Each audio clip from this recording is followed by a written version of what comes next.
Jai Sri Radhe Krishnan. Golok express Tamil channel உங்க எல்லாரையும் வரவேற்கிறேன். எளிய முறையில் பகவத்கீதையில் சுருக்க வடிவம் இதுல உங்க கிட்ட முழுமையான ஆரோக்கியம், முழுமையான சந்தோஷம் இந்த மாடல் பத்தி உங்ககிட்ட பேசின்னு வந்துட்டு இருக்கேன். Complete health and complete happiness. இதுக்கு முன்னாடி வீடியோஸ்ல உங்ககிட்ட 4 ஆரோக்கியத்தை பத்தி பேசியிருக்கேன். இன்னைக்கு கடைசியான ஆரோக்கியம் என்னது பார்த்தீங்கன்னா நீதி ஆரோக்கியம். அதுதான் பினான்சியல் ஹெல்த்னு சொல்றோம். கோலோக் எக்ஸ்பிரஸ்ல பினான்சியல் ஹெல்த்தையும் ரொம்ப இம்பார்ட்டன்ட்னு சொல்லியிருக்கா. ஏன் பார்த்தீங்கன்னா நம்ம எல்லாருமே இருக்கிறது இந்த சம்சாரத்துல இருக்கிற மட்டுக்கும் இந்த சரீரத்துக்கு தேவையான விஷயங்களை பூர்த்தி பண்ணறதுக்கு நம்ம எல்லாருக்கும் பணம் ரொம்ப ரொம்ப தேவை. பணம் இல்லாம நம்மளால இந்த சரீர சம்பந்தப்பட்ட விஷயங்களையும் பூர்த்தி பண்ண முடியாது. அதனால வாழ்க்கையை வாழறதுக்கு கட்டாயமா காசு பணம் நம்ம எல்லாருக்கும் தேவைதான். ஆனா இது எப்படி தேவை, எந்த அளவுக்கு தேவைன்னு சொல்லியிருக்க பாத்தீங்கன்னா கோலோக் எக்ஸ்பிரஸ்ல ரொம்ப அழகான ஒரு உதாரணம் கொடுத்திருக்க. சாப்பாட்டுல எப்படி ஒரு உப்பு தேவையோ அந்த அளவுக்கு. இப்போ சாப்பாட்டுல அதிகமா உப்பு போட்டுட்டோம்னாலும் நம்மளால சாப்பிடவும் முடியாது, அது ருசிக்கவும் முடியாது. இல்ல உப்பே போடாம வச்சுட்டா கூட அது சாப்பிடவும் முடியாது, அப்போ ருசிக்க முடியாது. அதனால ஒரு பேலன்ஸ்டான லெவல் ரொம்ப ரொம்ப முக்கியமானது. ஸோ இப்போ பணம் ரொம்ப கம்மியா இருந்ததுன்னா அப்போ என்ன பண்ணுவான் ஒரு மனிதன்? அந்த பணத்தை சம்பாதிக்கிறது, அதை சேர்த்து வைக்கிறதுக்கு, இல்ல தன்னோட பினான்சியல் ஸ்டேட்டஸை உயர்த்திக்கிறதுக்காக அது பின்னாடி ஓட ஆரம்பிச்சிருவான். இல்ல யாருக்கிட்டையாவது ரொம்ப பணம் அதிகமா இருக்கு பார்த்தீங்கன்னா அவ என்ன பண்ணுவா? எப்படியாவது இந்த தேவைகள் எல்லாம் பூர்த்தி பண்ணும், இதை பண்ணணும், அதை பண்ணணும், இதை வாங்கணும், அதை வாங்கணும், அதிகமான ஆசைகள் இருக்கும். அந்த ஆசைகளை பூர்த்தி பண்ணறதுக்காக அவன் மனம் அது பின்னாடி ஓட ஆரம்பிச்சிடும். ஸோ இப்படி இருந்தாலும் மனம் ஒரு கண்ட்ரோலே இல்லாம அது பின்னாடி பணத்து பின்னாடி ஓடும். பணம் அதிகமா இருந்தாலும் இந்த மனசை கண்ட்ரோல் படுத்த முடியாம ஆசைகளை பூர்த்தி பண்ணறதுக்கு பின்னாடி ஓட ஆரம்பிச்சிடும். அதனால பணம் ஒரு பேலன்ஸ்டான லெவல்ல நம்மளுக்கு தேவை. இப்போ ஆனா நம்ம சின்ன வயசுல இருந்தே குழந்தைகளுக்கு என்ன சொல்லி கொடுக்கறோம் பார்த்தீங்கன்னா, நல்லா படிச்சு நல்லா முன்னுக்கு வா, நல்லா சம்பாதி, நிறைய காசு பணம் சம்பாதி, அப்பதான் உன்னால சந்தோஷமா இருக்க முடியும், இந்த வாழ்க்கையில உன்னால எல்லாத்தையும் என்ஜாய் பண்ண முடியும். பணம் இருக்கிறவங்க கிட்டதான் பவர் இருக்கு, பவர் இருக்கிறவன தான் மதிக்கிறா. இப்படிலாம் நம்ம சின்ன வயசுல இருந்தே அந்த குழந்தைகளுக்கு சொல்லி கொடுத்து வளர்க்க ஆரம்பிச்சிடும். அதனால என்ன ஆகுதுன்னா, இப்போ இது சொல்றதும் தப்பு கிடையாது. பணம் இருந்தாதான் நம்மளால ஒரு வீடு ஆட்டம், ஒரு வண்டி ஆட்டம், ஒரு விஷயம், ஒரு இடத்துக்கே ஒரு ஊருக்கே போகணும் வச்சுக்கோங்களேன், கண்டிப்பா காசு பணம் தேவை. அது இருந்தாதான் நம்மளால ஒரு ஊருக்கும் போக முடியும், ஒரு எந்த விஷயத்தையுமே பண்ண முடியும். ஆனா அது இருந்தாதான் உன்னால சந்தோஷமா இருக்க முடியும் சொல்றது வார்த்தை தான். இந்த வார்த்தையை தான் நம்ம மாத்திக்க வேண்டிய விஷயம், ரொம்ப முக்கியமானது.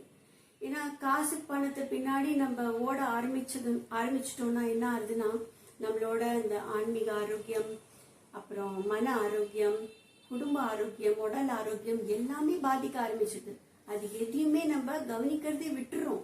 ஏன்னா நம்மளோட மொத்த கவனமும் இது பினான்சியல் ஹெல்த்ல தான் இருக்கே தவிர மிச்ச ஆரோக்கியத்தை பத்தி நம்ம என்னதுன்னே நினைச்சு பார்க்க கூட நம்ம கிட்ட நேரம் இல்லாம போயிடுது. அது என்ன ஆகுதுன்னா, எப்போ நம்மளுக்கு காசு தான் தேவை, பணம் தான் தேவை அப்படின்னு ஒரு சிந்தனை ரொம்ப ஸ்ட்ராங்கா வர ஆரம்பிச்சிருதுன்னா அப்போ அந்த மனிதன் நல்ல வழியில வந்தா சரி, தப்பான வழியில வந்தா சரி, ஒரு தர்மமா அந்த பணம் வந்தா சரி, அதர்மமா இந்த காசு பணம் சம்பாதிச்சாலும் பரவாயில்ல, இன்னொருத்தரோட பாவனைகள், அவளோட எண்ணங்கள் எதை பத்தி யோசிக்காம காசுதான் பிரதானம் அப்படின்னு அவன் வாழ்க்கை எப்போ வாழ ஆரம்பிக்கிறானோ, இல்ல அதை பின்னாடி ஓட ஆரம்பிக்கிறானோ, அப்பதான் அவனோட வாழ்க்கையில பிரச்சனையே உண்டாகுது. அப்பதான் அந்த பிரச்சனை மலை போல நிக்க ஆரம்பிக்கிறது. இப்போ இன்னைக்கு காலத்துல பார்த்தீங்கன்னா நம்ம எல்லாருமே பினான்சியலி நல்லா க்ரோ பண்ணிட்டு இருக்கோம், எல்லாரும் பினான்சியலி நல்லா உயர்ந்துட்டு இருக்கோம்.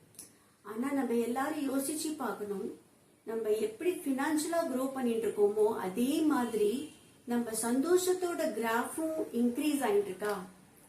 சப்போஸ் அப்படி இன்க்ரீஸ் ஆயிட்டு இருக்குன்னா அப்ப என்ன அர்த்தம்னா, நம்ம நல்லா க்ரோ பண்ணிட்டு இருக்கோம், பினான்சியலியும் க்ரோ பண்ணிட்டு இருக்கோம், சந்தோஷமும் சேர்ந்துட்டு இருக்கு, ஐஸ்வர்யமும் சேர்ந்துட்டு இருக்கு, நல்ல விஷயம்.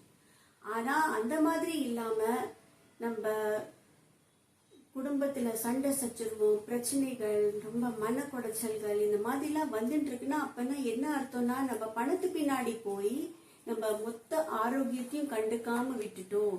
மிச்ச ஆரோக்கியம் வந்து mental health, physical health, family health எல்லாமே டிஸ்டர்ப் ஆயிட்டு இருக்குன்னு அர்த்தம். அதை நம்ம வந்து கண்டிப்பா ரியலைஸ் பண்ண வேண்டிய விஷயம். இன்னைக்கு பாத்தீங்கன்னா பினான்சியலி ரொம்ப நல்லா க்ரோ ஆயிட்டா, ரொம்ப நல்லா வந்துட்டா, முன்னுக்கு பினான்சியலி இப்போ நல்லா இருக்கா. அப்பவும் பாத்தீங்கன்னா ஒரு 70, 60 ஏஜுக்கு மேல இருக்கிறவாளை பார்த்தீங்கன்னா அப்பவும் அவ என்ன யோசிக்கிறான்னா, இனிமே ரிட்டையர்மெண்ட் ஆயிடுது, இதுக்கப்புறம் இனிமே நம்ம வந்து எப்படி நம்ம வந்து வேற ஏதாவது பிசினஸ் பண்ணலாமா, வேற ஏதாவது தேவைகள் மாதிரி இங்கேஜா வச்சுக்கலாமா நம்மள அப்படின்னு தான் யோசிக்கிறாளே தவிர அவ வந்து சுத்தமா இந்த விஷயத்தையே மறந்து போயிட்டா. நம்ம எந்த பர்பஸ்க்கோசரம் இந்த உலகத்துல வந்திருக்கோம், நம் வாழ்க்கையோட முக்கியமான லட்சியம் என்ன இருந்தது, இந்த மனித பிறவி நம்மளுக்கு எதனால கிடைச்சது, எதுக்காக கிடைச்சது, அதே மாதிரி எந்த சம்பந்தத்தை நம்ம மறந்து போயிட்டோமோ பகவானோட அந்த சம்பந்தத்தை நம்ம நினைச்சு பார்க்கணும் திருப்பியும், அந்த பகவானே நினைச்சு பார்க்கணும் திருப்பியும். அந்த சிந்தனையே வரமாட்டேங்கிறது. அந்த ஏஜ் வந்து அவளுக்கு 60 இருக்கட்டும், 70 இருக்கட்டும், இல்ல 50 இருக்கட்டும், அந்த சிந்தனையே வரமாட்டேங்குது. அதுக்கு காரணம் என்னன்னு பார்த்தீங்கன்னா சின்ன வயசுல இருந்தே அவளுக்கு வந்து அந்த காசு சம்பாதிக்கணும், நல்லா இருக்கணும், நல்லா பினான்சியல் ஸ்டேட்டஸ் ஒன்று உயர்த்திக்கணும் அப்படின்னு அந்த ரேஸ்ல ஓடி ஓடி அவ அப்படியே பழகினதுனால அவளுக்கு அந்த முக்கியமான பர்பஸே வாழ்க்கையோடது மறந்து போய் இந்த ஏஜ்லயே அவ இந்த மாதிரி சிந்தனைகள் தான் யோசிச்சுட்டு இருக்கா. இந்த உலகத்துல எவ்வளவு காசு, பணம், ஐஸ்வர்யம், மொத்த சகல ஐஸ்வர்யமும் நம்மளுக்கு வந்து சேர்ந்துட்டா கூட எப்ப மட்டுக்கும் நம்ம வந்து நம்மளோட வாழ்க்கையோட லட்சியம் என்னதுன்னு தெரிஞ்சுக்காம, முக்கியமா நம்மளோட மனசு, புத்திய, நம்மளோட இந்திரிகளை எப்படி நம்ம கண்ட்ரோலா வச்சுக்கணும் இது தெரிஞ்சுக்காம விட்டுட்டோம்னா அப்போ நம்ம வந்து இந்த மாதிரி ஒன்னும் ஆசை, பேராசை, கோபம், ஆங்காரம் இந்த மாதிரி தீய குணங்கள்லாம் நம்ம உள்ளுக்குள்ள அதிகமா ஆயிண்டே போவோம். நம்ம இன்னும் அதிகமா நம்மளோட மிச்ச ஹெல்த்தையும் நம்ம பாதிச்சுட்டே போவோம். அதனால்தான் ஸ்பிரிச்சுவல் ஹெல்த் ரொம்ப முக்கியமானது அப்படின்னு கோலோக் எக்ஸ்பிரஸ்ல சொல்லியிருக்காரு. இந்த தனம் வந்து பாத்தீங்கன்னா தனம் வந்து லக்ஷ்மியோட ஸ்வரூபம்.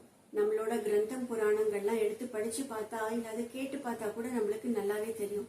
நம்ம எல்லாரும் ராமாயணத்தை கேட்டிருக்கோம், நம்ம ராமாயணத்தையும் படிச்சிருக்கோம். ராமாயணத்துல வந்து சீதை தான் வந்து லக்ஷ்மியோட ஸ்வரூபம். லக்ஷ்மி வந்து எப்பவும் நாராயணனுக்கு தான் சேவை சாத்தின்னு இருப்பா. திருவடியில நாராயணனுக்கு மட்டும்தான் சொந்தம். எப்போ லக்ஷ்மி ரூபத்துல இருக்கிற சீதைய ராவணன் வந்து கடத்திட்டு போயிடுறானோ அப்போ வந்து ராவனோட தங்கத்துல இருக்கிற லங்கைய வந்து நிமிஷத்துல சாம்பலா ஆயிடுது. அதே மாதிரி ராவணனையும் கடைசியா ராமர் வந்து வதம் பண்ணிடுறார், அவனுக்கும் அழிவு வந்துடுது.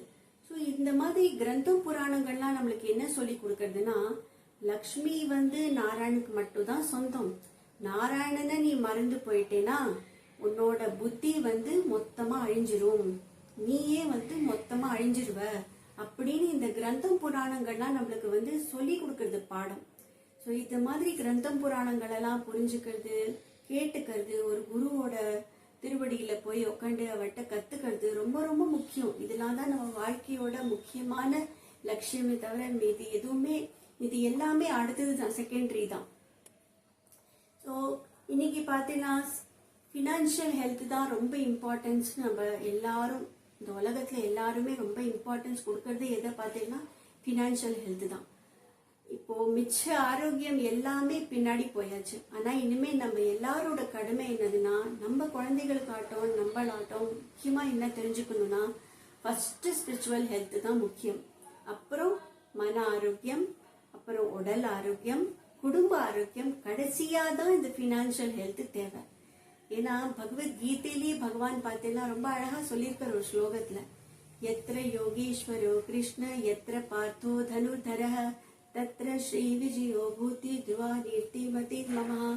எங்க பகவான் ஸ்ரீ கிருஷ்ணர் இருக்கிறோ, எங்க அர்ஜுனர் போல பக்தர் இருக்கிறோ, அங்க சகல ஐஸ்வர்யமும் சகல வெற்றியும் எல்லாமே நீதி வரும், எல்லாமே கூடி வரும், உங்ககிட்ட நெருங்கி வரும் அப்படின்னு பகவான் வந்து பகவத்கீதையே ரொம்ப அழகா சொல்லியிருக்க. அர்ஜுனரும் கிருஷ்ணரும் இருக்கிற இடத்துல சகல ஐஸ்வர்யமும் வந்து உங்ககிட்ட சேரும் அப்படின்னு பகவான் சொல்லியிருக்காரு.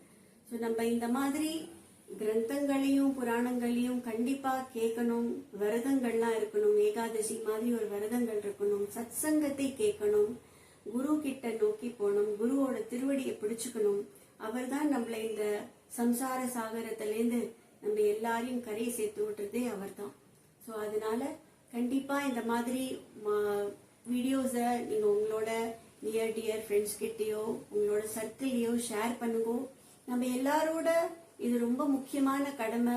நம்ம எப்படி வரப்போற காலத்துல வாழணும்னு நம்ம எல்லாருக்கும் சொல்லி கொடுத்து நம்மளும் அதை ஃபாலோ பண்ணிட்டு இம்ப்ளிமெண்ட் பண்ணிட்டு வாழ்க்கையில வாழறதுக்கு முயற்சி செய்யணும். பக்தி மார்க்கத்தை கடைபிடிக்கணும்.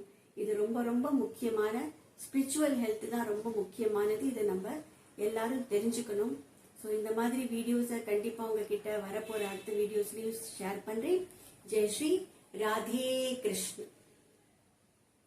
जय जय श्री राधे, जय जय श्री राधे, जय जय श्री राधे, जय जय श्री राधे, जय जय श्री राधे, जय जय श्री राधे, जय जय श्री राधे, जय जय श्री राधे, जय जय श्री राधे, जय जय श्री राधे, जय जय श्री राधे, जय जय श्री राधे, जय राधे जय राधे, जय श्री कृष्ण बोलो जय राधे, जय राधे जय राधे, जय श्री कृष्ण बोलो जय राधे, जय श्री कृष्ण बोलो जय राधे.